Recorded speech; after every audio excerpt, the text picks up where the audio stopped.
Gold ಒಳಗಡೆ ಸುಮಾರು ದಿನದಿಂದ ಸೆಲ್ ಆರ್ಡರ್ಗಳು ಎಕ್ಸಿಕ್ಯೂಟ್ ಆಗ್ತಿದ್ದಾವೆ ಅನ್ನೋದು ನೋಡೋದಾತಂದರೆ ನಮಗೆ ಕಂಟಿನ್ಯೂಸ್ ಆಗಿ ಜೂನ್ 16 ಮಾರ್ಕೆಟ್ ಫಾಲಲ್ಲೇ ಕಾಣಿಸ್ತಿರೋದು. ಯಾಕಪ್ಪ ಅಂತಂದರೆ ಇರಾನ್ ಮತ್ತು ಇಸ್ರೇಲ್ ವಾರ್ ಸ್ಟಾರ್ಟ್ ಆಗಿದ್ದು ಜೂನ್ 13 ಒಳಗಡೆ. ಜೂನ್ 13 ಏನಾಯ್ತಪ್ಪ ಅಂತಂದರೆ ಮಾರ್ಕೆಟ್ ಇಷ್ಟೊಂದು ಬೈಯಿಂಗ್ ಆರ್ಡರ್ಸ್ ಬಂದ ಮೇಲೆ ಮಾರ್ಕೆಟ್ ಇಲ್ಲಿ ಬೈಯರ್ಸ್ ಇಂಟ್ರೆಸ್ಟೆಡ್ ಇರಲಿಲ್ಲ. ಮಾರ್ಕೆಟ್ ಇಲ್ಲಿ ಸ್ಲೋ ಆಯಿತು. ಮತ್ತು ನೆಕ್ಸ್ಟ್ ತಿರ್ಗಾ ಆ್ಯಸ್ ಇಲ್ಲೊಂದು ಸೆಲ್ಲಿಂಗ್ ಝೋನ್ ಇರೋ ಕಾರಣದಿಂದ ಒಂದು ಟೆಕ್ನಿಕಲಿ ಇದು ಸೆಲ್ಲಿಂಗ್ ಝೋನು, ಇಲ್ಲಿ ಮಾರ್ಕೆಟ್ ಫಾಲ್ ಆಗಿ ಸ್ಟಾರ್ಟ್ ಆಯಿತು. ನೆಕ್ಸ್ಟ್ ನಮಗೆ ಇಲ್ಲೊಂದು ಯಾಕೆ ಬೈಯಿಂಗ್ ಕಾಣಿಸ್ತಪ್ಪ ಅಂದರೆ ಇದು ಟೆಕ್ನಿಕಲ್ ಬೈಯಿಂಗ್ ಆಗಿರ್ತದೆ. ನೆಕ್ಸ್ಟ್ ಇಲ್ಲೊಂದು ಬೈಯಿಂಗ್ ಕಾಣಿಸ್ತು ನಮಗೆ. ಈ ಬೈಯಿಂಗು ಯಾವ ಡೇಟಪ್ಪ ಇದು? ಈ ಡೇಟ್ ಬಂದು 24 ಜೂನ್ ಆಗಿರ್ತದೆ. ಆ 24 ಜೂನಿಗೆ ಟ್ರಂಪ್ ಅವರು ಇರಾನ್ ಮತ್ತು ಇಸ್ರೇಲ್ ವಾರಿಗೆ ಸೀಸ್ ಫೈರ್ನ ಅನೌನ್ಸ್ ಮಾಡಿರೋದು. ಬಟ್ ಇಲ್ಲಿ ಸೆಲ್ಲರ್ಸು ಡಾಮಿನೇಟ್ ಇರೋ ಕಾರಣದಿಂದ ಇಲ್ಲಿ ನಮಗೆ ಮತ್ತೊಂದು ಬೈಯಿಂಗ್ ಕಾಣಿಸೋಕ್ಕೆ ಸ್ಟಾರ್ಟ್ ಆಗಲಿಲ್ಲ.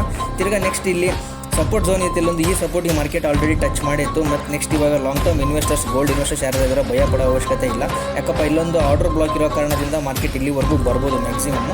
ಇದು ಬಿಟ್ಟರೆ ಆರ್ಡರ್ ಬ್ಲಾಕ್ ಇರೋದು. ಈ ಆರ್ಡರ್ ಬ್ಲಾಕ್ ಏನಾದರೂ ಫುಲ್ಫಿಲ್ ಮಾಡ್ತಪ್ಪ ಅಂದರೆ ಆಲ್ ಟೈಮ್ ಹೈನ ಬ್ರೇಕ್ ಮಾಡೋ ಚಾನ್ಸಸ್ ಇದೆ ಗೋಲ್ಡ್.